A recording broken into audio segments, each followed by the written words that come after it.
ओम नमो भगवते वासुदेवाय।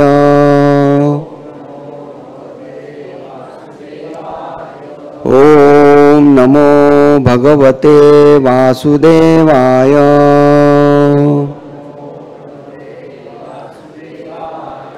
ओम नमो भगवते वासुदेवाय।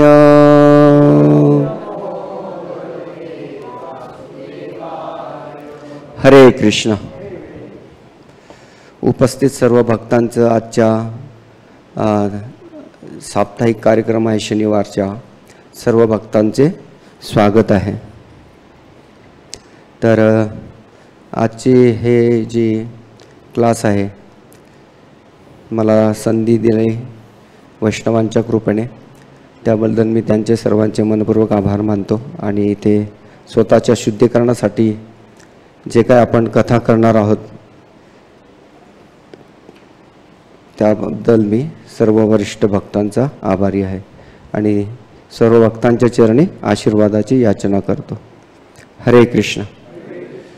तर आजच्या हा साप्ताहिक कार्यक्रमामध्ये विषय आहे की महाशिवरात्रीविषयीचे आपण श्रवण करणार आहोत। तर आपण बघतो की कालच महाशिवरात्री हा उत्सव पार पडला। तर आपल्या वैदिक संस्कृतीमध्ये किंवा आपल्या ह्या सनातन संस्कृतीमध्ये किंवा प्रचलित हिंदू समाजामध्ये शिवरात्रीचं अनन्यसाधारण महत्त्व आहे जनसामान्यांमध्ये, भक्तांमध्ये। तर ही जी शिवरात्री आहे ही प्रत्येक महिन्याच्या कृष्ण पक्षातील चतुर्दशीला ही शिवरात्री येते, दर महिन्याच्या। आणि विशेष करून माघ महिन्याच्या कृष्ण पक्षातील चतुर्दशी या तिथीला जी शिवरात्री येते त्याला महाशिवरात्री असं म्हणतात।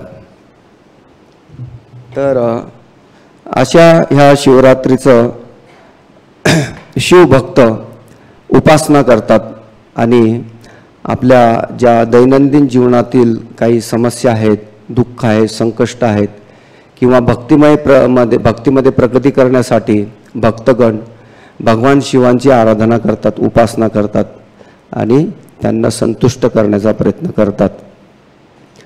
तर हा जो सण आहे, उत्सव आहे, आपल्या भारतीय संस्कृतीमध्ये सर्वांना माहिती आहे ना। असं कोणाला माहीत नाही आहे की शिवजीच्या विषयी, किंवा आपल्या भारतामध्ये तरी गावागावामध्ये शिवमंदिर आहेत आणि प्रत्येक गावागावामध्ये असं कुठलं गाव नाही की तिथे शिवमंदिर नसेल। प्रत्येक गावामध्ये शिवमंदिर आहेत आणि भक्त विशेष करून हिंदू समाजातील लोक शिवमंदिरात जातात आणि ह्या महाशिवरात्रीच्या किंवा शिवरात्रीच्या दिवशी, पावन दिवशी भक्त उपासक, शिवजींचे उपासक भक्त हे काय करतात, शिवजींच्या मंदिरात जातात आणि खास करून त्यांना पंचगव्याचा अभिषेक घालतात। जे पंचगव्य म्हणजे दूध, तूप, दही, गोमूत्र आणि शेण अशा पंचगव्याचा त्यांना अभिषेक घालतात आणि विशेष करून त्यांना बेलपत्र, बेलाची पाने आणि पांढरी फुलं, धोत्र्याची फुलं त्यांना प्रसन्न करण्यासाठी, त्यांचे कृपा आशीर्वाद प्राप्त करण्यासाठी त्यांना ते फुले वाहतात। खास करून भारतामध्ये अनेक तीर्थक्षेत्र आहे अशी की ह्या दिवशी, शिवरात्रीच्या दिवशी तिथं मोठ्या प्रमाणात उत्सव साजरे केले जातात आणि विशेष करून शिवजींचे उपासक किंवा वैष्णव पण भक्त पण ह्या दिवशी शिवजींची कृपा प्राप्त करण्यासाठी विशेष करून उपवास पण धरतात, आहे ना। बऱ्याच लोकांनी आता काल उपवास धरले असतील, आहे की नाही। तर उपवास धरतात आणि शिवजींना प्रसन्न करण्यासाठी प्रार्थना करतात। तर आपण समजून घेणार आहोत की आपल्या ह्या भारतभूमीमध्ये अनेक शिवतीर्थ आहेत आणि विशेष करून 12 ज्योतिर्लिंग आहेत आपल्या भारतामध्ये, की विशेष करून मेन असे 12 ज्योतिर्लिंग आहेत। तर अशा ह्या ठिकाणी मोठ्या प्रमाणात हा महाशिवरात्रीचा उत्सव साजरा केला जातो।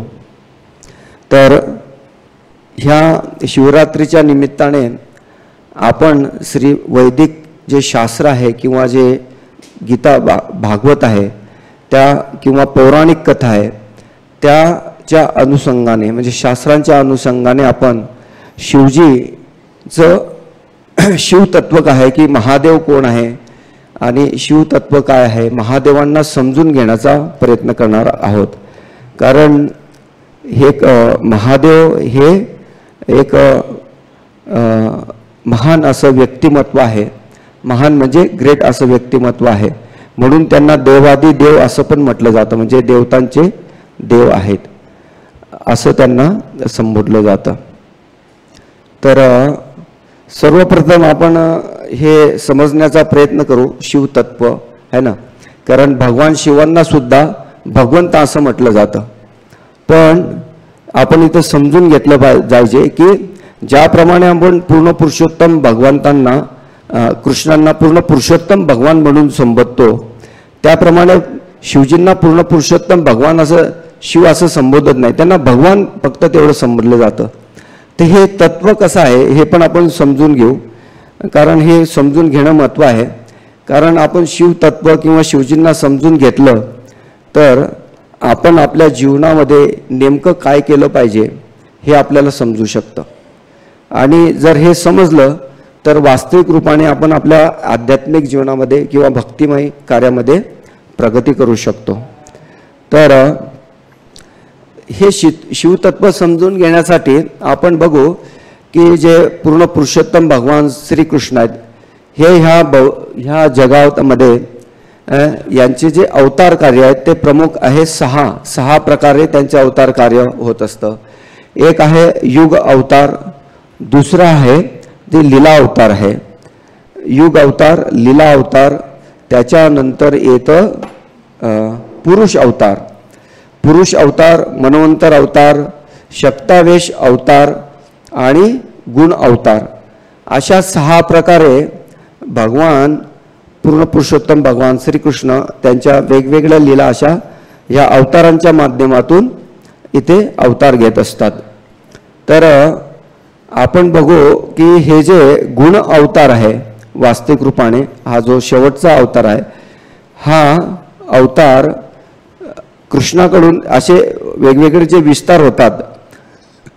पूर्ण पुरुषोत्तम भगवान श्रीकृष्ण, त्याच्यानंतर प्रथम चतुर्युग, नंतर दुसरं चतुर्युग, त्याच्यानंतर महाविष्णू, त्यानंतर सदाशिव, हे सगळे जे विस्तार आहे हे आध्यात्मिक जगात आहे, गोलोक धामामध्ये आहे. आणि त्याच्यानंतर हे प्राकट्य होतं पुढे भौतिक जगतामध्ये. तर जे रजोगुणाचे उत्पत्ती होते ती ब्रह्माजींच्या मार्फत होते आणि त्यांचं कार्य काय आहे या सृष्टीची ते निर्मिती करतात. आणि सत्वगुण म्हणजे हे जे गुण अवतार आहे हे गुण अवतार कसे आहे रजोगुण, तमोगुण, सत्वगुण. आता ह्या रजोगुणातून ब्रह्माजींची उत्पत्ती होते, नंतर सत्वगुणातून विष्णूंची उत्पत्ती होते आणि तमोगुणातून शिवजींची उत्पत्ती होते. तर विष्णू हे जे आहेत यांचं कार्य काय ह्या जगात पालन करणं. सृष्टी निर्माण केली मग त्याचं पालन करायचं. ब्रह्माजी आहे ते निर्माता आहेत, या सृष्टीचे निर्माता आहेत. आणि शिवजी जे आहेत ते विनाश घडवून आणतात या सृष्टीचा. तर अशा प्रकारे हे गुण अवतार भगवंताचे म्हणजे हे गुण अवतार येतात कुठून तर विष्णूपासूनच येतात, कृष्णापासूनच येतात. तर अशा प्रकारे हा सगळा विस्तार होत असतो. आणि त्याच्यानंतर आपण बघू की हे जे शिवजी आहे त्यांचा पण एक विस्तार कसा होतो की त्याच्यानंतर महाविष्णू, सदाशिव, आणि सदाशिवपासून नंतर 11 रुद्रांची निर्मिती होते. तर हे 11 रुद्रांपैकी जे पहिले रुद्र आहे त्यांना काय म्हणतात शंकर. शंकर असं म्हटलं जातं. सदाशिवपासून 11 म्हणजे ब्रह्माजींपासूनच 11 रुद्रांची निर्मिती होते. आणि त्या 11 रुद्रांपैकी जे पहिले रुद्र आहे ते शिवजी म्हणून प्रकट होतात, जे उमाचे पती आहेत, सतीचे पती आहे आणि ते कैलासावर निवास करतात. आणि त्याच्यानंतरचे जे रुद्र आहे ते शिव म्हणून प्रचलित होतात, आहे की नाही. तर अशा प्रकारे हा सगळा विस्तार आहे. तर आपण बघू की जे भगवान शिव आहे हे कोणी साधारण व्यक्ती नाही आहे. ते कोण आहे? त्यांचा जो स्तर आहे तो शुद्ध भक्तीच्या स्तरावरचा स्तर आहे. कारण ते भगवान श्रीकृष्णांचे परम भक्त आहेत. याचं वर्णन श्रीमद भागवतामध्ये येतं. भागवतामध्ये 12व्या स्कंदामध्ये 13वा जो अध्याय आहे त्याच्यातील 16व्या श्लोकामध्ये त्याचं वर्णन येतं. निम्नगानां यथा गंगा देवानां अच्युतः यथा वैष्णवां यथा शंभो पुराणां इदं तथा. म्हणजे की जी सर्व नद्यांमध्ये जी श्रेष्ठ नदी आहे ती कोण आहे? गंगा आहे. आणि सर्व देवतांमध्ये जो श्रेष्ठ देवता कोण आहे? अच्युत. अच्युत म्हणजे पूर्ण पुरुषोत्तम भगवान श्रीकृष्ण. आणि सर्व वैष्णवांमध्ये सर्वश्रेष्ठ वैष्णव कोण आहे? तर शिवजी आहे. वैष्णवान यथा शंभो. शंभो म्हणजे शिवजी आहे. आणि सर्व पुराणांमध्ये श्रेष्ठ कोण आहे? तर श्रीमद भागवत पुराण हे सर्व पुराणांमध्ये श्रेष्ठ आहे. तर ह्या श्लोकामध्येच आपल्याला फरक कळून येतो की जे भगवान आहे त्यांना अच्युत म्हटलेलं आहे की नाही. पूर्ण म्हणून ते त्यांना आपण काय म्हणू शकतो? पूर्ण पुरुषोत्तम भगवान श्रीकृष्ण. अच्युत भगवंतांचं अच्युत जे नाव आहे ते श्रीकृष्णांचंच नाव आहे. पण असं नाही म्हटलेलं आहे की शंभो, आहे की नाही. तिथं वैष्णवान यथा शंभू म्हटले. वैष्णवांमध्ये सर्वश्रेष्ठ कोण आहे? तर शिवजी आहेत. तर वैष्णव कोणाला म्हटलं जातं? जो हरीचा भक्त आहे त्याला वैष्णव म्हटलं जातं, आहे ना. तर याच्यावरून समजून येतं आपल्याला की भगवान शिव हे भगवान त्यांना संबोधलं जातं, परंतु ते पूर्ण पुरुषोत्तम भगवान नाही आहेत. म्हणून ते वैष्णवांमध्ये सर्वश्रेष्ठ असे वैष्णव आहेत, कारण ते भगवान श्रीकृष्णांचे भक्त आहेत. पुढचे अनेक काही कथा येतील त्याच्या किंवा पुराणांमधल्या कथा येतील त्यावरून आपल्याला समजू शकतो.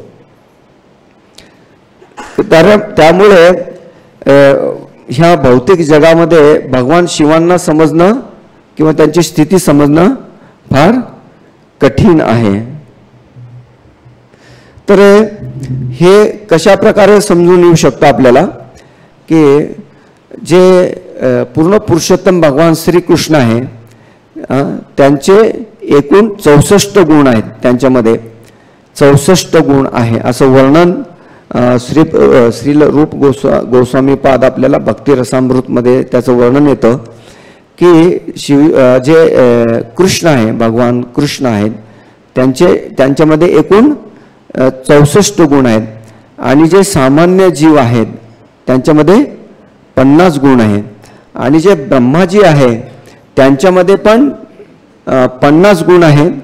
आणि आंशिकरित्या 5 गुण सुद्धा ते त्यांच्यामध्ये विकसित करू शकतात. परंतु जे शिवजी आहेत त्यांच्यामध्ये पूर्ण रूपाने 55 गुणांचा ते विकास करू शकतात. 55 गुण त्यांच्यामध्ये आहे. तर गुणांच्या आधारावर आपल्याला कळून येतं की शिवजींची स्थिती काय आहे की नाही. ते ब्रह्माजींपेक्षा श्रेष्ठ आहे, कनिष्ठ नाही आहे. आणि भगवान श्रीकृष्णांपेक्षा त्यांचा स्तर निम्न आहे. म्हणजे याच्यावरून आपल्याला कळून येतं ह्या गुणांच्या आधारामुळे गुणांच्या आधारावर आपल्याला स्थिती ती कळून येते. त्याच प्रकारे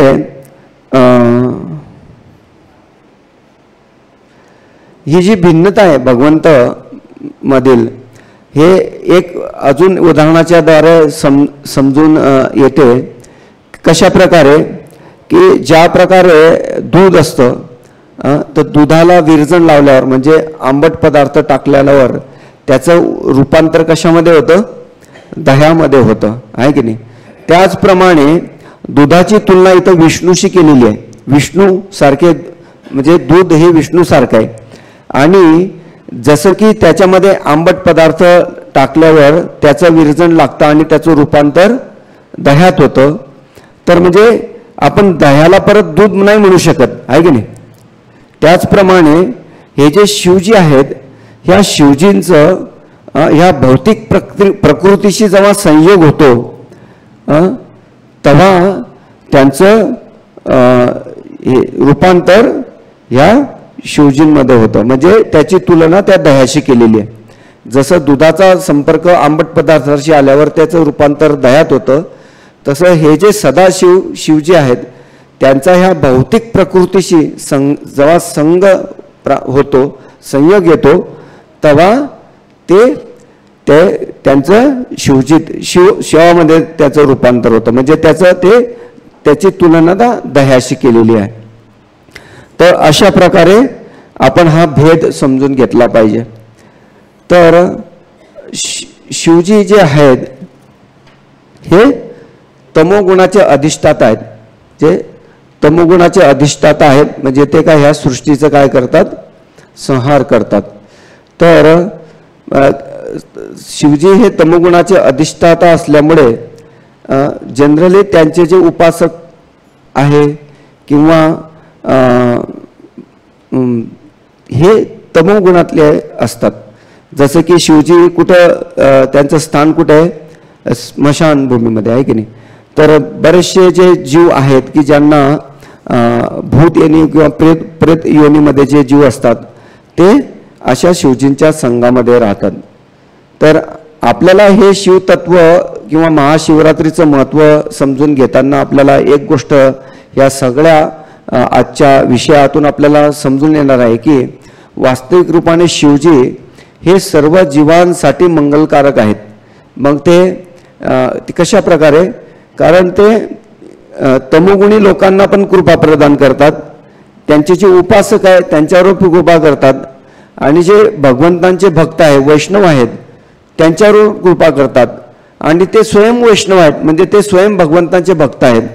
तर अशा प्रकारे शिवजी जे आहेत ते एक असं महान व्यक्तिमत्व आहेत, आणि म्हणून ते सर्व जीवांसाठी मंगलकारक पण आहेत आणि सर्व जीवांचे हितैषी पण आहेत.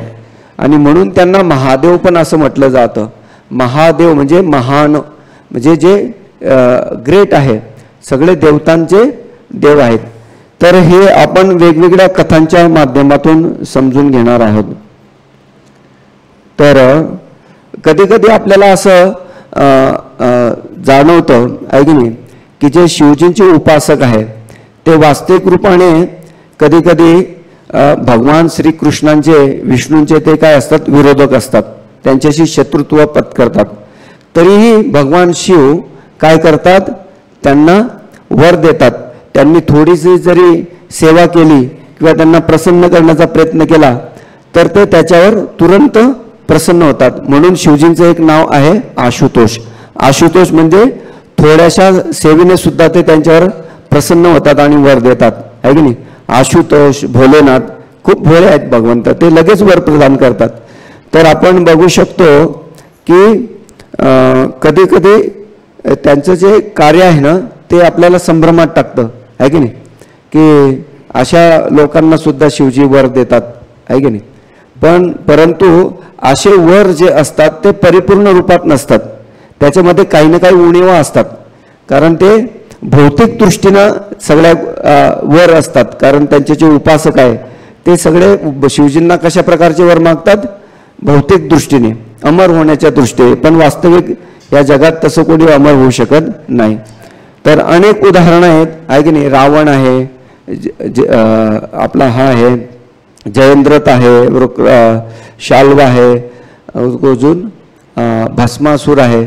अनेक असे उपासक आहेत की जे शिवजींना प्रसन्न करतात. तर आपण एक उदाहरण बघणार आहोत खास करून जयंद्रथचं. हा जो जयंद्रथ असतो तर ही कथा कुठे येते, महाभारतामध्ये येते. महाभारतामध्ये ज्या वेळे काय होतं की दुर्योधनाची जी बहीण असते दुशाला, तर ह्या दुशालाचा विवाह ह्या जयंद्रथशी होतो. त्यामुळे ते पांडवांशी त्यांचे संबंध येतात, म्हणजे पांडव त्यांचे भाऊजी बनतात आहे की नाही, नात्यांचा विचार केला तर. तर असा हा विवाह संपन्न झाल्यावर ते पांडवांचे सगळे सोयरे संबंधी बनतात, नातेवाईक बनतात. पण पुढे काय होतं, हा जो जयद्रथ आहे हा जयद्रथ काय करतो, ज्या वेळेस हे पांडव वनवासामध्ये जातात त्यावेळेस तो काय करतो, द्रौपदी असते त्या द्रौपदीच्या प्रती तो तिचा अपमान करतो आहे ना, तिचं तो अपहरण करतो आणि तिला तो विवाह करण्याची मागणी घालतो. परंतु तिथं ही द्रौपदी त्याला नकार देते त्या गोष्टीसाठी. आणि ही जी घटना घडते तेव्हा ही घटना नारद मुनी पांडवांना तिथं सांगतात वनवासामध्ये जिथं असतात तिथं. त्यावेळेस अर्जुन आणि भीम हे काय करतात, ह्या जयद्रथचा पाठलाग करतात आणि त्याला तिथे काय करतात, ते बंदी बनवतात. बंदी बनवल्यानंतर भीम जो आहे तो भीम जयद्रथला चांगल्या प्रकारे चोप देतो आणि जो अर्जुन आहे त्याला बंदी बनवतो. आणि त्याला बंदी बनवल्यानंतर हे काय करतात पांडव, भीम आणि अर्जुन त्याला युधिष्ठिर महाराजांकडे घेऊन जातात. आणि युधिष्ठिर महाराजांना कडे नेल्यानंतर ते विनंती करतात युधिष्ठिर महाराजांना की आम्ही हा जो जयद्रथ आहे याला आम्ही ठार मारण्यासाठी तुम्ही आम्हाला अनुमती द्या, कारण याने अगण्य असा पापकर्म केलेला आहे, याने द्रौपदीचा अपमान केलेला आहे.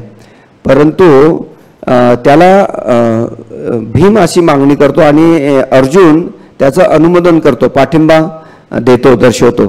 परंतु युधिष्ठिर महाराज काय म्हणतात की याने द्रौपदीच्या प्रती अपराध केल्यामुळे आपण द्रौपदीलाच विचारू, याचा निर्णय द्रौपदीच घेईल.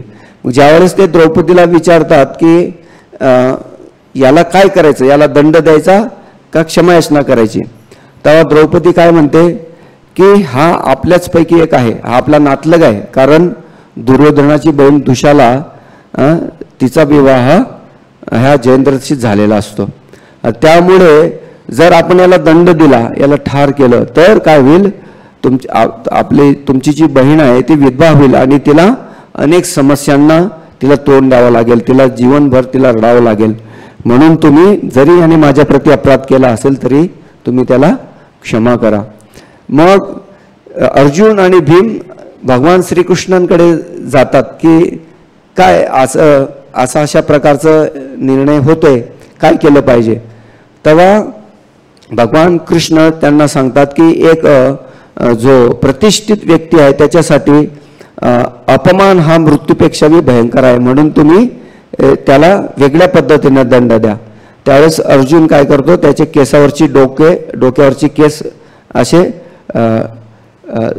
थोडे वेजे सलग नाही कापत, थोडे इथले थोडे तिथले असे थोडे थोडे कापतो आणि त्याची जी मिश आहे ती अर्धी कापून टाकतात. तर त्याच्यानंतर काय होतं की हा जो जयद्रथ आहे याच्यामध्ये याचा पण अपमान झाल्यामुळे तो काय करतो, ह्या पांडवांच्या प्रती त्याच्यामध्ये मनामध्ये सुडाची भावना निर्माण होते आणि तो काय करतो, शिवजींची आराधना करण्यासाठी गंगेच्या काठी जातो आणि फार कठोर अशी तपस्या करतो तो.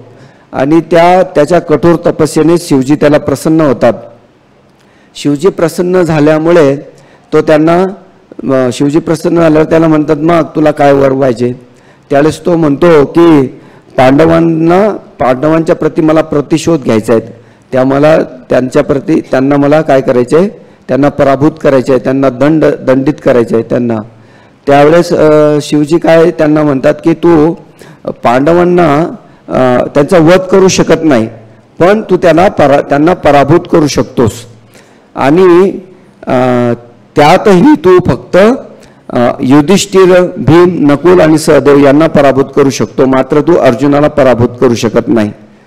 मग हा जो जयद्रथ आहे हा काय करतो, मोठा युक्ती करतो आणि युक्ती करून तो वर मागतो की मला अशा प्रकारे वर द्या जेणेकरून माझा वध होणार नाही.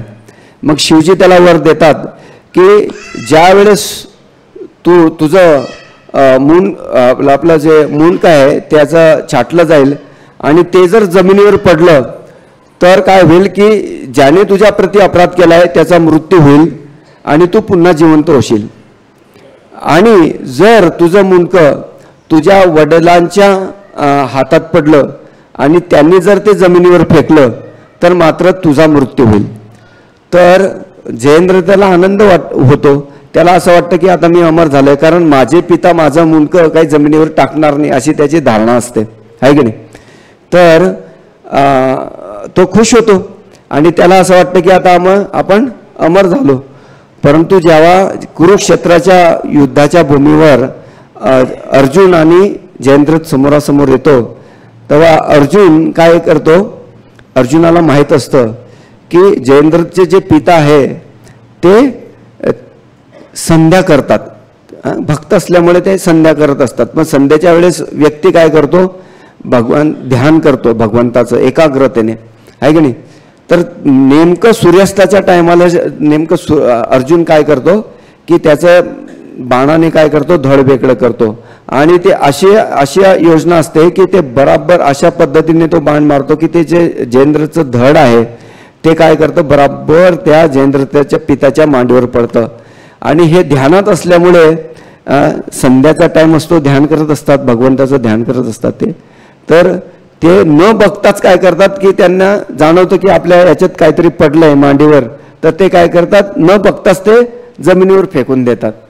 तर ते जमिनीवर फेकल्यामुळे काय होतं की तिथं जयेंद्रचा वध होतो. तर हासा शिवजी आहे, भले ते आशुतोष असले आणि जरी भोले असले तरी ते अशा प्रकारचे त्यांच्या उपासकांना वर देतात की त्यामुळे भगवान श्रीकृष्ण संतुष्ट होतात वास्तविक रूपाने. कारण काय आहे की भगवान शिव भगवान नारायणांना विष्णूंना प्रसन्न करण्यासाठीच वास्तविक रूपाने हे कार्य करत असतात, है की नाही. कारण काय त्यांचे जे वर आहे, सुरुवातीला आपण पाहिलं कुठले बी तुम्ही बघा, शिवांनी जे काही वर दिलेले आहेत त्यांच्यामध्ये कुठल्या ना कुठल्या प्रकारची उणीव असते. देवताचे वर देतात ते शाश्वत स्वरूपात कधीच नसतात, आहे की नाही. जसं आपण बघतो प्रल्हाद महाराजांना ब्रह्माजींनी वर दिले आहे ना, त्याच्यामध्ये पण उणीव होतीच.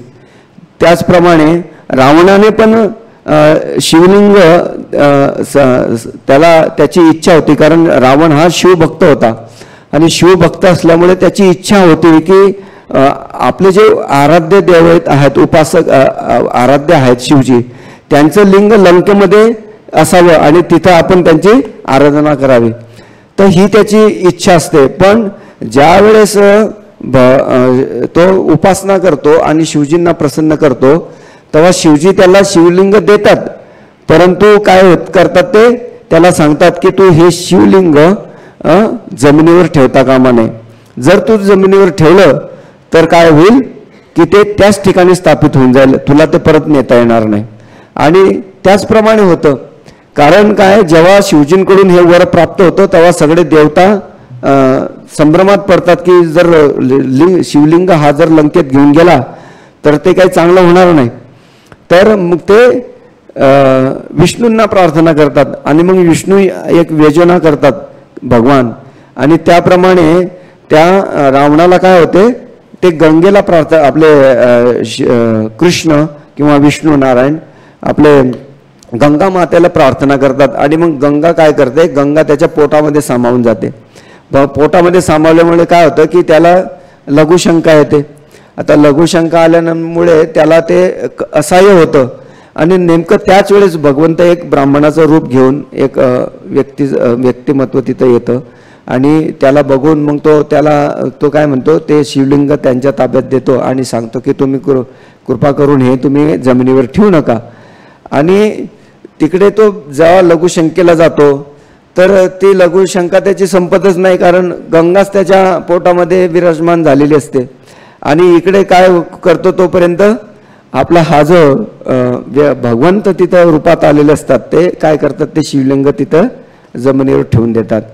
तर जरी भगवान शिव हे आशुतोष असले किंवा भोलेनाथ असले तरी त्यांचं जे कार्य आहे ते भगवंतांचे शुद्ध भक्त असल्यामुळे ते वास्तविक आपल्याला दिसतं बाह्य रूपाने की हे भगवंताच्या विरोधात कार्य करतात, परंतु त्यांचे वर हे कधी शाश्वत नसतात आणि त्याच्यामध्ये काही ना काही उणीवा असतात. त्यामुळे वास्तविक ते विष्णूंना प्रसन्न करण्यासाठीच ते कार्य होऊन जातं. तर अशा प्रकारे आपण बघतो की रावण सुद्धा आणि मग काय होतं की जसं तो ते लिंग शिवलिंग जमिनीवर ठेवतात तसेच ती गंगा माता पण सुद्धा त्याच्या पोटातून निघून जाते आणि तो येऊन बघतो तर इथं लिंग जमिनीवर ठेवलेले आहेत. तो खूप प्रयत्न करतो पण ते काही तो लंकेला नेऊ शकत नाही. तर अशा प्रकारे आपण बघू शकतो की जे शिवजींचे उपासक आहे त्यांना भोलेनाथ आशुतोष भगवान शिव हे वर देतात, पण ते वर वास्तविक रूपाने त्यांच्यामध्ये काही ना काही उणिवा असतात आणि जरी ते बाह्य रूपाने विष्णू विरोधात कार्य करताना दिसत असले तरी पण ते विष्णूंच्या संतुष्टीसाठीच भगवान पूर्ण पुरुषोत्तम भगवान श्रीकृष्णांच्या संतुष्टीसाठीच वास्तविक रूपाने सेवा कार्य करत असतात. तर म्हणून शिवजींना समजणं तसं कठीण आहे, परंतु आपण जर शास्त्राच्या आधारे आपण जर त्यांचं कार्य पाहिलं तर शिवजींना समजणं तसं सोपं आहे. तर आपण असं बघू शकतो की शिवजी हे वास्तविक रूपाने भगवंता प्रसन्न करण्यासाठी ते कार्य करत असतात. तर त्यांना देवाचे देव महादेव पण असं म्हटलं जातं आहे की नाही.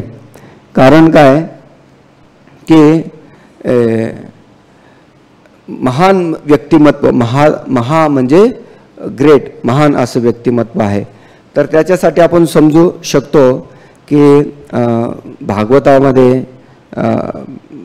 एक कथा आहे, भागवतामध्ये नाही वाल्मिकी रामायणामध्ये ही कथा येते बालकांडामध्ये, की सगर नावाचा जो राजा असतो त्याला 2 पत्न्या असतात आणि त्या पत्न्यांना एका पत्नीला 64,000 आणि एकाला 1 मुलगा असतो. असा त्यांनी ते तपश्चर्या करून प्राप्त केलेला असतो वराद्वारे.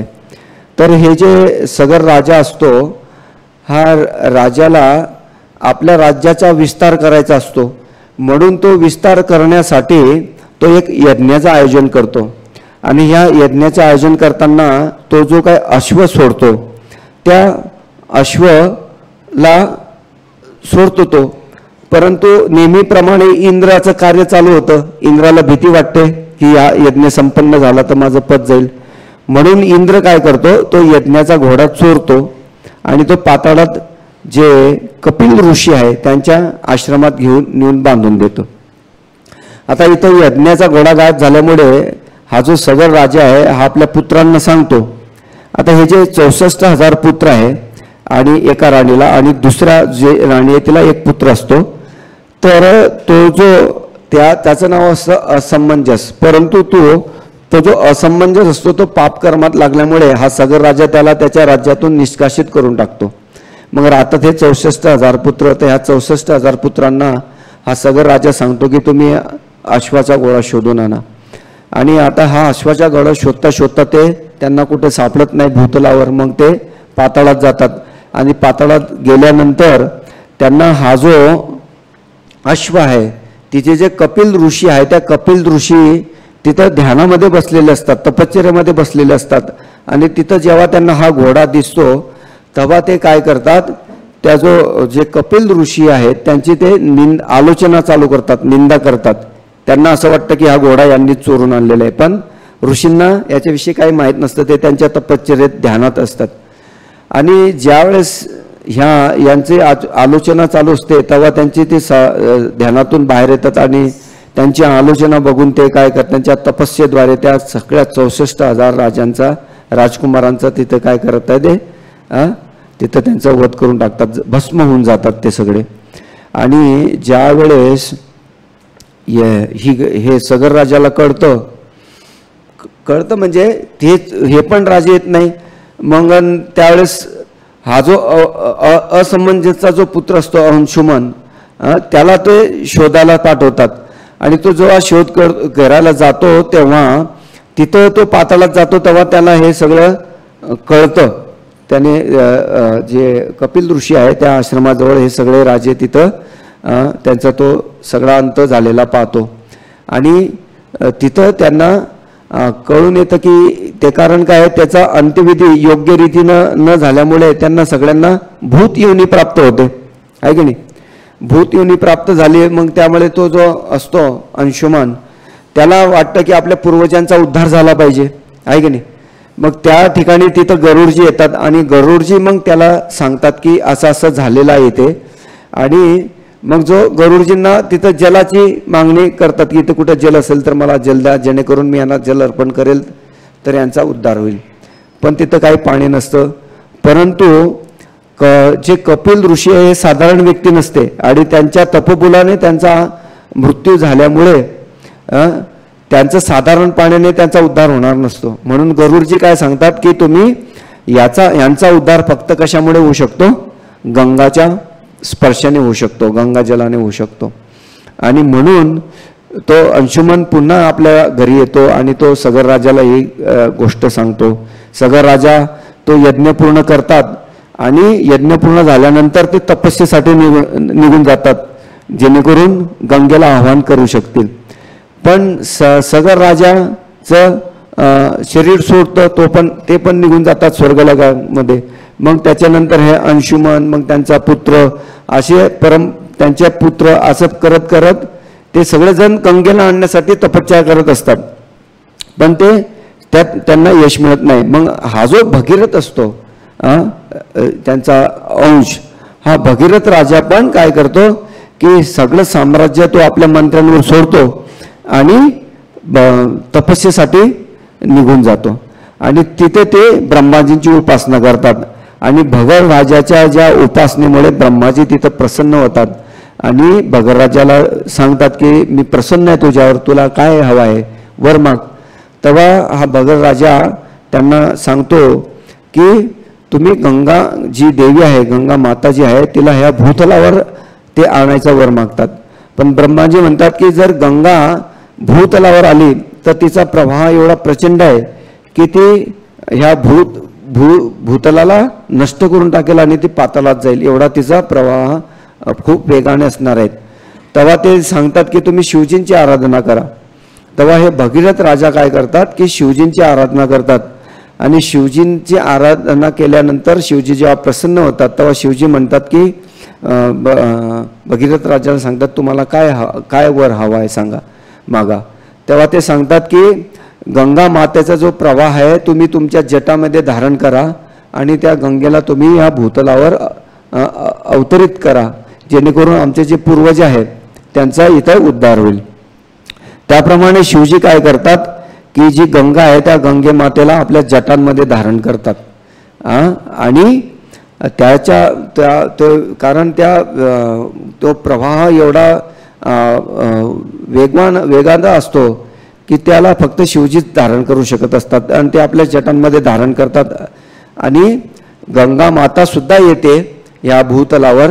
त्याच्या मागे हेतू असतो की अनेक पतित जीवांना ते पावन करू शकेल. कारण गंगा मातेचा कुठून येते, पूर्ण पुरुषोत्तम भगवान श्रीकृष्णांच्या चरणकमलापासून येते.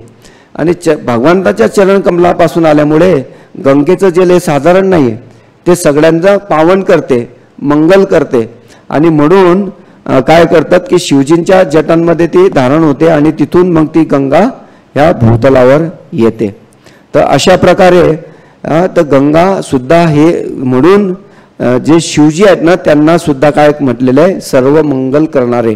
शिवचा एक अर्थ होतो मंगल करणारे, म्हणून शिवजींना मंगल करणारे पण म्हणतात. तर अशा प्रकारे गंगा भूतलावर येते. आणि मग सगर राजा हा जो भगीरथ राजा आहे हा जिथं ते त्यांचे जे पूर्वज त्यांचे भस्म झालेले असतात तिथं जातात, तिथं तसे ते पुढे पुढे जातात, तशी गंगा मागे मागे त्यांच्या जाते. आणि जिथं ते असतात त्यांचे जे पूर्वज तिथं त्यांचा स्पर्श होतो आणि त्या सर्वांचा सुद्धा तिथं उद्धार होतो. तर इथं ह्या कथेतून पण आपण समजू शकतो की आहे की नाही, वास्तविक रूपांमध्ये जे सगर राजाचे 64,000 पुत्र होते त्यांना कुठली योनी प्राप्त झाली होती, प्रेत योनी प्राप्त झाली होती, आहे की नाही. कारण त्यांचा अंत्यविधी जो झाला होता तो योग्य रीतीने झाला नव्हता, ते डायरेक्ट भस्म झाले होते, आहे की नाही. तर त्यांना भूतयोनी प्रोतयोनी म्हणजे काय की त्यांना स्थूल शरीर प्राप्त होत नाही. तर असं पद्धतीने आपण बघतो की जे गंगेचा स्पर्श झाल्यामुळे त्यांचा उद्धार होतो. म्हणून ते कोणामुळे होतं, शिवजींमुळे होतं. तर शिवजी कारण जटेमध्ये गंगेला धारण करतात आणि नंतर ती पुढे प्रवाहित होते. तर अशा प्रकारे आपण बघू शकतो की शिवजी जे आहेत ते एक प्रकारे सर्व मंगल करणारे पण आहेत, आहे की नाही. त्याच्यानंतर आपण एक कथा बघू. श्रीमद भागवतामध्ये कथा येते की ते विशेष करून भगवंतांचे जे भक्त आहेत त्यांच्यासाठी पण कसे कृपावंत आहेत ह्या कथेतून आपल्याला हे कळणार आहे. तर श्रीमद भागवतामध्ये ही कथा येते. बैरशीत राजा म्हणजे राजा असतो, एक प्रजापती आहे की नाही. तर प्रजापती, पूर्वीचे प्रजापती जे होते ते विशेष करून यज्ञ करायचे. आता हा जो बैरशीत राजा होता हा संपूर्ण जगामध्ये प्रसिद्ध होता यज्ञ करण्यासाठी. कारण एक यज्ञ झाला पूर्ण की तो काय करायचा, लगेच दुसरा यज्ञ करायचा. तो संपला की लगेच तिसरा यज्ञ करायचा. म्हणजे एक यज्ञ पूर्ण झाला की दुसरा यज्ञ झाला की तिसरा यज्ञ, आहे की नाही. पूर्वीच्या काळी जे यज्ञ होते, यज्ञ जे कुंडामध्ये आपण बघतो ना, आहे ना, जसं आता आपल्याकडे पण आपण करतो नरसिंह जयंतीच्या वेळेस, आहे की नाही, तशा प्रकारचे यज्ञ करायचा. त्या यज्ञाचा हेतू काय होता की सर्व जीवांच्या प्रती भगवंताची कृपा मिळावी, हा हेतू असायचा त्याच्यामागे. कारण राजे होते, राजे असल्यामुळे प्रजेच्या प्रती त्यांचं कर्तव्याच्या भावनेतून ते यज्ञ करायचे. तर अशा प्रकारे हा जो बैरशीत राजा होता त्याच्या यज्ञ करण्यामुळे तो प्राचीन बर्ही म्हणून प्रसिद्ध झाला. आणि हा जो प्राचीन बर्ही होता याला एक राणी होती, तिचं नाव होतं श्रुतद्रुती. तुझे हे जी श्रुतद्रुती होती आणि हा प्राचीन बाई यांच्यापासून ह्या राजाला 10 पुत्र प्राप्त होतात. आणि हे 10 पुत्र जे होतात हे सगळे धार्मिक वृत्तीचे असतात, धर्मपरायण असतात, म्हणजे धर्माचं पालन करतात. म्हणजे शास्त्र जे आहे ते शास्त्रचं आपल्या जीवनामध्ये पालन करतात. थोडक्यात ते काय असतात, भगवान कृष्णाच्या प्रती, विष्णू नारायणांच्या प्रती ते त्यांची जी ओढ असते, भक्तिभाव असतो त्यांचा. तर हे जे 10 पुत्र आहे हे सुद्धा प्रचेता या नावाने ओळखले जाऊ लागले. आणि ज्या वेळेस त्यांचा ह्या जो प्राचीन बही आहे हा राजा ह्या प्रचेतांना, हे जे 10 पुत्र आहे यांना सांगतो की तुम्ही काय करा, ह्या सृष्टी निर्मितीचा विस्तार करण्याआधी तुम्ही काय करा, सृष्टी विवाह करा आणि सृष्टी निर्मितीसाठी तुम्ही हे करा, प्रयत्न करा. तर त्यासाठी आधी ते काय करतात, तपस्या करण्यासाठी, कारण काय विवाह करायचा आहे, सृष्टीच्या निर्मितीसाठी सहाय्य करायचंय, तर ते त्याच्यासाठी काय करतात, तपस्या करतात. तपस्या करण्यासाठी ते घराचा त्याग करतात. आणि जेव्हा ते ग्रहत्याग करून जातात जंगलामध्ये, तर जंगलामध्ये जाताना त्यांना एक सरोवर दिसतो. खूप मोठा असा सरोवर असतो, समुद्राच्या जवळच तो सरोवर असतो. आणि तो सरोवर जो असतो तो एकदम, त्यातलं पाणी जे असतं एकदम निर्मळ असतं. जसं एका महात्म्याचं, शुद्ध भक्ताचं हृदय जसं ज्याप्रमाणे एकदम निर्मळ असतं तसं ते निर्मळ जल असतं त्या सरोवराचं. आणि त्या सरोवरामध्ये अनेक प्रकारची कमळाची फुलं तिथं वेगवेगळ्या रंगाची तिथं उमललेली असतात. आणि अनेक हंस पक्षी त्या जळामध्ये, निर्मळ जळामध्ये विहार करीत असतात. आणि त्या सरोवराच्या आजूबाजूला अनेक वृक्षवेली सुद्धा असतात.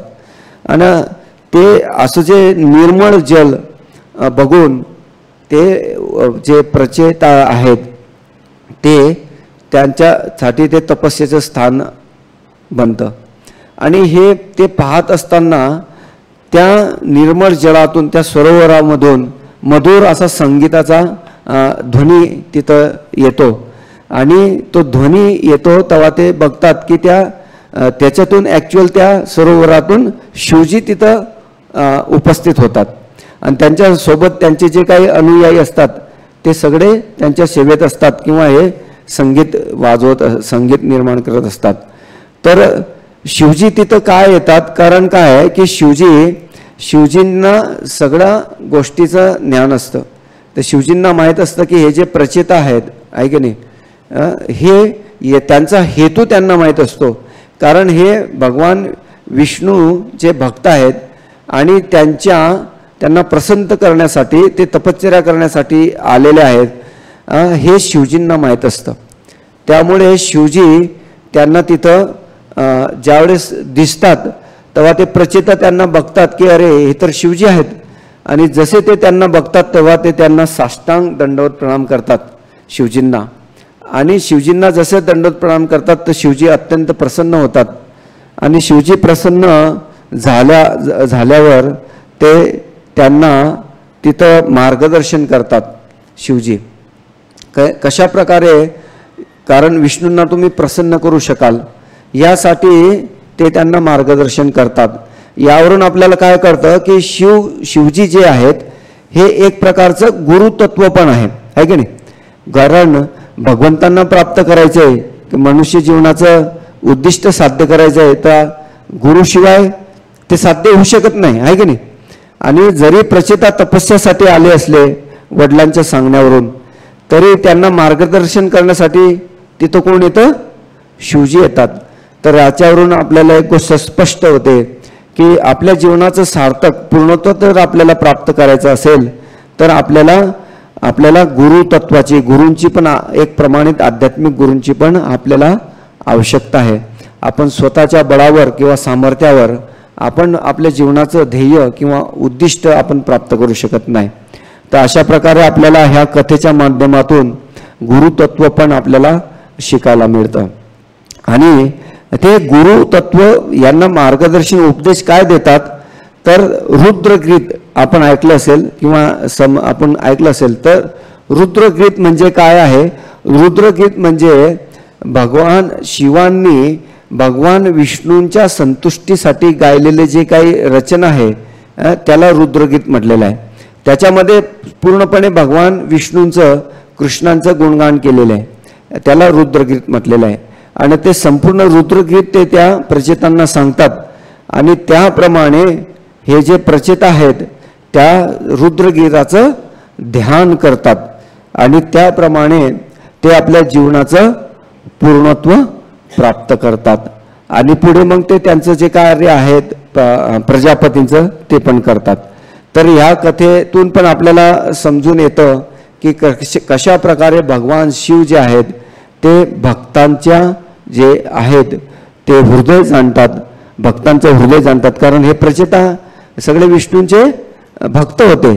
कारण त्यांच्या हृदयामध्ये कुठल्या अन्य देवदेवतांचं किंवा कोणती भौतिक लाभ नव्हता. त्यांना जे काही भगवंतांच्या ह्या सृष्टीचा विस्तार करायचा होता त्याचा ते एक भाग होता आहे की नाही.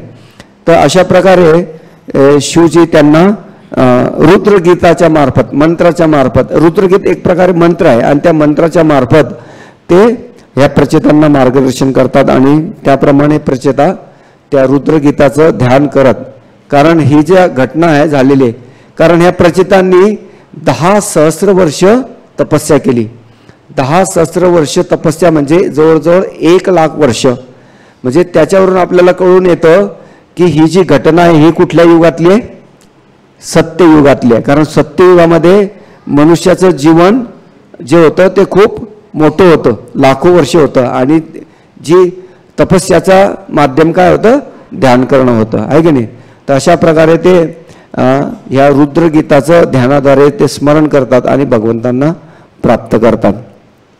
तर आपल्याला ह्या कथेतून आपल्याला शिव जे आहेत एक प्रकारे गुरुतत्व पण आहे असं आपल्याला कळून येतं. तर आपण बघू शकतो की शिवजी हे गुरुतत्व पण आहे, पण त्याचबरोबर ते भगवंताचे भक्त पण आहेत. तर हे भक्त कसे आहेत ते आपल्याला कथांतून समजून येईल, काही कथांच्या माध्यमातून.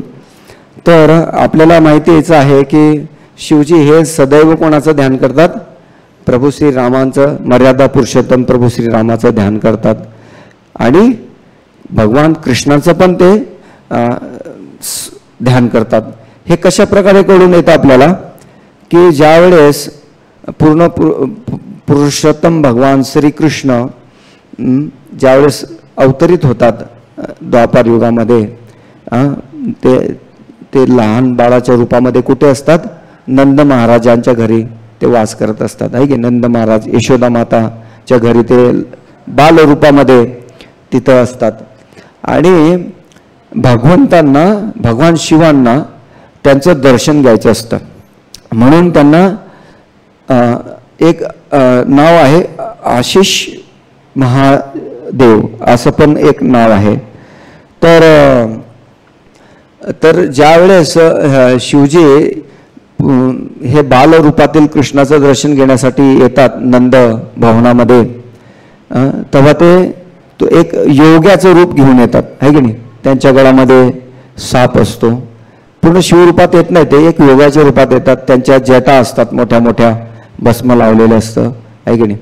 आणि ज्यावेळेस ते यशोदा मातेला विनंती करतात की मला त्या बाळाचं दर्शन घ्यायचं आहे, तर त्या योगाचं रूप बघून त्यांना भय वाटतं की माझा जो बाळ आहे कृष्ण, कारण यशोदा मातेचा भाव वात्सल्य भाव असतो आणि मातेला असं वाटतं की माझं बाळ भयभीत होऊन जाईल या योगाचं दर्शन घेऊन.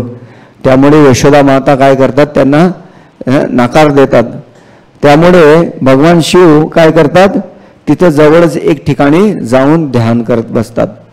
मात्र भगवान बालक कृष्ण अंतर्यामी असतात, त्यांना सगळं माहिती आहे, भूत भविष्य वर्तमान स्वयं भगवंत आहे ते. त्यांना कळतं की मातेने माझे जे आपले जे भक्त आहेत त्यांना माझं दर्शन होणार नाही. मग तिथं शिवजी आपला कृष्ण काय करतात? ते रुदन करायला लागतात, रडायला लागतात आणि अशा प्रकारे रडायला लागतात की ते त्यांचं रडणं थांबतच नाही. मग आता यशोदा मातेला प्रश्न पडतो, माझं बाळ काय झालंय, त्याला कोणाची दृष्टी लागली, हा रडायचं थांबतच नाही आहे, काय झालं? मग ते अनेक गोपींची मदत घेतात आणि ज्यावेळेस अनेक वरिष्ठ गोपींच्या त्यांना मार्गदर्शन लाभतं की इथं कोण आलं होतं का आणि काय त्यांची भावना होती, तेव्हा यशोदा माता सांगते की इथे एक योगी आले होते आणि ते बाळाचं दर्शन साठी विनंती करत होते. तो त्यांच्या गळ्यामध्ये साप होते आणि त्यांचं रूप जे होतं ते चांगलं नव्हतं, मग त्यामुळे बाळ घाबरेल म्हणून मी त्यांना दर्शन दिलं नाही. मग त्या गोपी काय करतात की लगेच तिथून निघतात आणि ती व्यक्तिमत्व कुठे आहे शोधतात. तर तिथे ते जवळच गेलेले असतात हे आपले महादेव. मग त्यांना ते घेऊन येतात आणि घेऊन आल्यानंतर मग यशोदा माता त्या गोपी बाळकृष्णाला घेऊन येतात आणि तिथं हे शिवजी आपल्या भगवंताचं आराध्याचं दैवताचं तिथं दर्शन घेतात आणि तिथं दर्शन घेतल्यानंतर ते जे बाळ आहे कृष्ण ते पण तिथं रडायचं त्याचं थांबतं आहे ना. रडायचं थांबल्यानंतर मग सगळ्यांना आनंद होतो आणि मग त्यावेळेस तिथं त्यांना शिवजींना तिथं ते प्रख्यात होतात, ते नंदीश्वर महादेव म्हणून तिथं प्रख्यात होतात. कारण ते जे नंद भवन आहे त्या नंद भवनामध्येच यशोदा माता नंद महाराज त्यांना एक स्थान देतात की तुम्ही इथंच राहा आता, कारण आमचं बाळ रडलं मी पाहिजे परत आहे की नाही. तर असं एक प्रचलित आहे वृंदावनमध्ये की एक गीत, रहरे योगी नंद भवन में ब्रज में बास कीजिए, जब जब मेरा लाला रोए तब तब दर्शन दीजिए.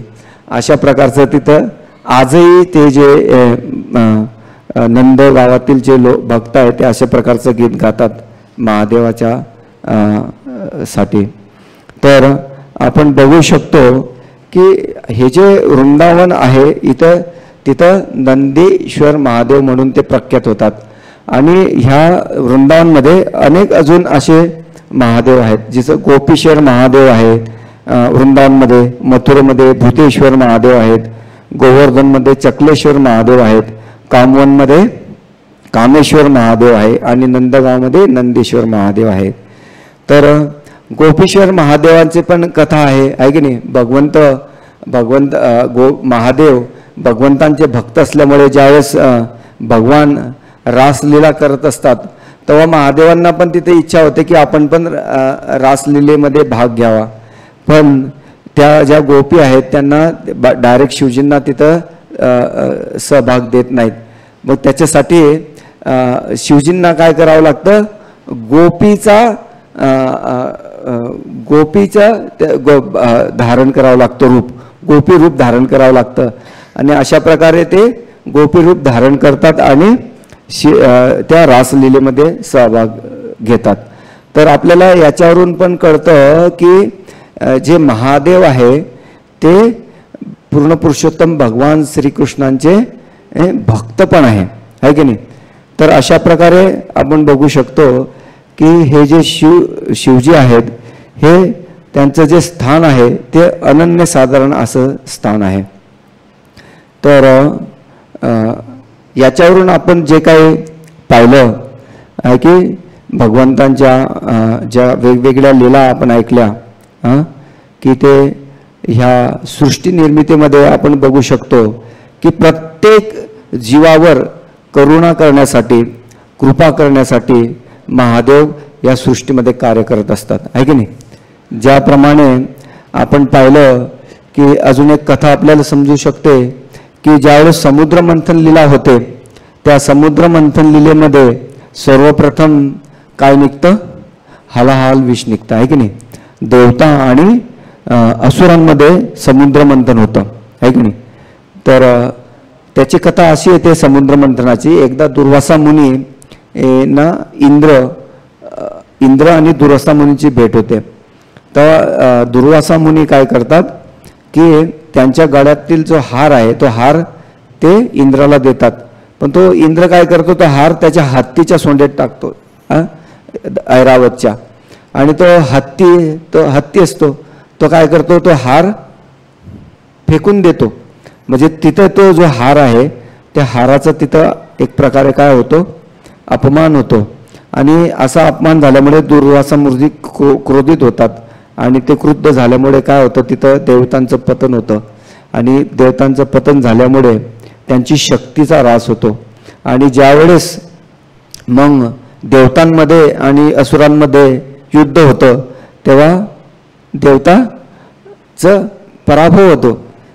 आणि अशा प्रभावापासून वाचण्यासाठी पुढे ती एक भगवान विष्णूच्या माध्यमातून एक योजना आखतात आहे की नाही. अमर होण्यासाठी ते असुरांकडे प्रस्ताव ठेवतात की आपल्याला समुद्र मंथन केलं तर आपल्याला अमृत प्राप्त होईल आणि आपल्याला अमरत्व प्राप्त झालं तर आपल्याला त्याचा फायदा होईल. तर हे असुर लोभापोटी अमरत्व प्राप्त होईल म्हणून देवतांसोबत संगनमत करतात आणि तिथं समुद्र मंथनासाठी ते तयार होतात. तर त्याच्यामध्ये सगळं माहितीच आहे आपल्याला समुद्र मंथनाची कथा. आणि अशा प्रकारे भगवंत त्यांच्या वेगवेगळ्या तिथं पण अवतार घेतात आहे की नाही. मेरू पर्वत होतो, वासुकीचा साप आहे किंवा कुर्म भगवान त्या समुद्र लीलेमध्ये भाग घेतात. तर असे भगवंतांचे अनेक अवतार त्या समुद्र लीलेच्या मंथनाच्या भाग घेतात. आणि ज्यावेळेस त्या समुद्र मंथन होतं तेव्हा त्या समुद्र मंथनातून सर्वप्रथम जे विष निघतं, हलाहल विष आहे की नाही, ते निघतं. आणि ते विष एवढं भयानक असतं की ते विष जर भूतलावर पडलं असतं तर संपूर्ण सृष्टीचा ऱ्हास झाला असता. म्हणून सगळे देवता काय करतात, विष्णूच्या माध्यमातून शिवजींना प्रार्थना करतात की कृपा करून तुम्ही हे जे विष आहे ते प्राशन करा आहे की नाही. ना अशा प्रकारे मग शिवजी काय करतात की ते सगळं विष जे आहे ते विष आपल्या ओंजलीत घेतात आणि ते काय करतात, ते विष प्राशन करतात आणि आपल्या कंठामध्ये धारण करतात. आणि त्यावरून त्यांना एक नाव पडतं नीळकंठ. तर अशा प्रकारे शिवजी नीळकंठ म्हणून प्रसिद्ध होतात. तर ह्या कथेतून आपल्याला कळून येतं की शिवजी जे आहेत हे अत्यंत शक्तिशाली असं व्यक्तिमत्व आहे की हलाहल सारखं विष ते प्राशन करतात. कशासाठी, तर ह्या सृष्टीतील जी जीव लोक आहेत त्यांच्यावर करुणा त्या कथेच्या माध्यमातून ते करुणाचं प्रदर्शन करतात, आहे की नाही. कारण जर हलाहल विष ह्या भूतलावर पसरलं असतं तर काय झालं असतं, सर्वात जीवसृष्टीचा ऱ्हास झाला असता, आहे की नाही. तर अशा प्रकारे आपल्याला कळून येतं की शिवजीच्या हृदयामध्ये इतर जीवांप्रती करुणेचा भाव आहे. तर आपण असं ह्या वेगवेगळ्या कथांच्या माध्यमातून, लीलांच्या माध्यमातून आपल्याला कळून येतं की शिवजी हे काय आहे, एक भक्त पण आहे आणि एक त्यांच्या हृदयामध्ये करुणा पण आहे इतर जीवांप्रती, आणि त्यांच्यामध्ये काय आहे, इतर जीवांप्रती ते उदारता पण आहे की नाही. तर शिव जे आहेत हे एक करुणेचा, त्यांचं हृदय एक करुण आहे. कारण करुणा अशी एक गोष्ट आहे की ते व्यक्तीला आपल्याला प्रेम प्राप्त करून देऊ शकतं, आहे की नाही. आणि कठोर हृदयामध्ये कधी प्रेम प्राप्त होईल का, नाही होणार. म्हणजे शिवजींचं हृदय एवढं करुणामय आहे की त्यांच्या कृपेने आपल्याला आपली मनुष्य जीवनातील जी काही आध्यात्मिक उन्नती आहे किंवा जे ध्येय आहे ते प्राप्त करू शकतो. तर अशा प्रकारे भगवान शिवांच्या कार्यातून, वेगवेगळ्या लीलांच्या माध्यमातून आपण हे समजू शकतो की कसे ते भगवान शिव हे करुणेचे सागर आहेत. त्यांचं जे उदारता आहे इतर जीवांप्रती, आणि खास करून ते भगवंतांचे महान भक्त पण आहे. तर आपण सुद्धा भगवान शिवांना त्यांच्यासाठी त्यांच्या चरणी आपण प्रार्थना केली पाहिजे, आहे ना. कशा प्रकारे, वांछाकल्पतरुभ्यश्च कृपा सिंधुभ्येवच पतितानां पावनेभ्यो वैष्णवेभ्यो नमो नमः. कारण ते भक्त असल्यामुळे एक आपलं कर्तव्य आहे की आपण त्यांना वर मागितला पाहिजे. कशा प्रकारचा, त्यांची आराधना करून, उपासना करून वर मागितला पाहिजे की आम्हाला तुम्ही, तुमच्याकडे जे कृष्ण प्रेम आहे, तुमच्या हृदयामध्ये जे कृष्णांच्या प्रती आसक्ती आहे, प्रेम आहे, भक्तिभाव आहे, तो कृपा करून आम्हाला द्या, जेणेकरून आम्ही आमच्या जीवनामध्ये कृष्ण भक्तीमध्ये प्रगती करू शकतो. तर अशा प्रकारे आपण त्यांना प्रार्थना केली पाहिजे. आणि आपण ज्या काही जयेंद्रथ किंवा रावण किंवा इतर जे उपासक पाहिले की ते उपासना भौतिक लाभासाठी करतात, पण वास्तविक रूपाने कुठलेही भौतिक लाभ हे शाश्वत नसतात, आहे की नाही. कारण जयेंद्रथला काही फायदा झाला का, शेवटी त्याचा काय झाला, नाशच झाला. म्हणजे भौतिक लाभ हे क्षणभंगूर असतात. तर आपण भगवान शिवांकडे कुठल्या भौतिक कामना न करता आपण त्यांना कृष्ण प्रेम किंवा कृष्ण भक्ती मागितली पाहिजे. कशा प्रकारे प्रार्थना करून, वांछाकल्पतरुभ्यश्च कृपा सिंधुभ्येवच पतितानां पावनेभ्यो वैष्णवेभ्यो नमो नमः. अशा प्रकारे आपण भगवान शिवांना प्रार्थना करून आपल्या जीवनाचं सार्थक करू शकतो. हरे कृष्ण. खूप खूप धन्यवाद. श्रीमद भागवतम की जय. शील प्रभुपाद की जय. अनंत कोटि वैष्णववृंद की जय. हरे कृष्ण. खूप खूप धन्यवाद.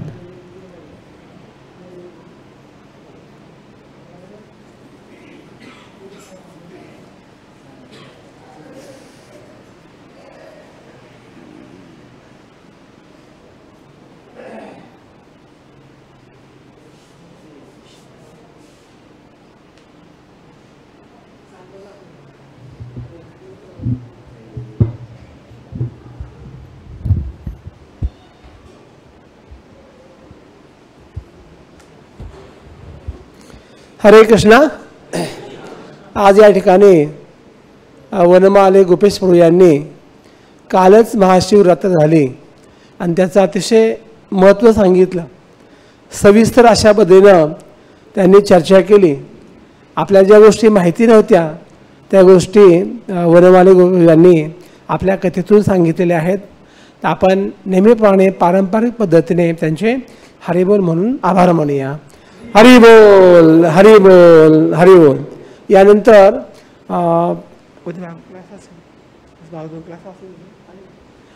उद्या 7 ते 8 नेहमीप्रमाणे भागवतम क्लास असेल. आणि आता आपण यानंतर कीर्तन करणार आहोत आणि त्यानंतर महाप्रसाद असेल. हरे कृष्ण.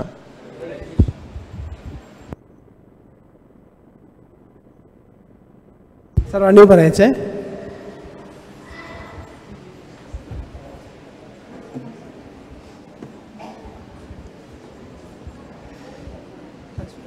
हरे कृष्ण. माहिती नसतं आपल्याला, सूचना काही असतात ते हां माहिती हां नसतं. हां हां नका त्याच्यावर नका असंच राहू द्या. नका लावू. जय श्री कृष्ण चैतन्य प्रभु नित्यानंद श्री अद्वैत गदाधर श्रीवासादि गौरा भक्तवृंद. जय श्री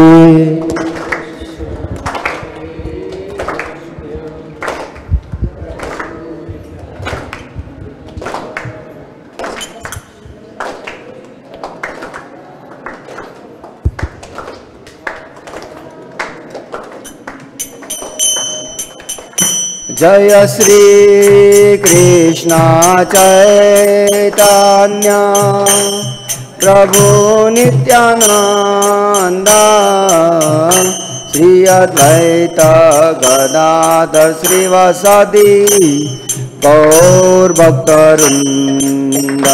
जय श्री कृष्ण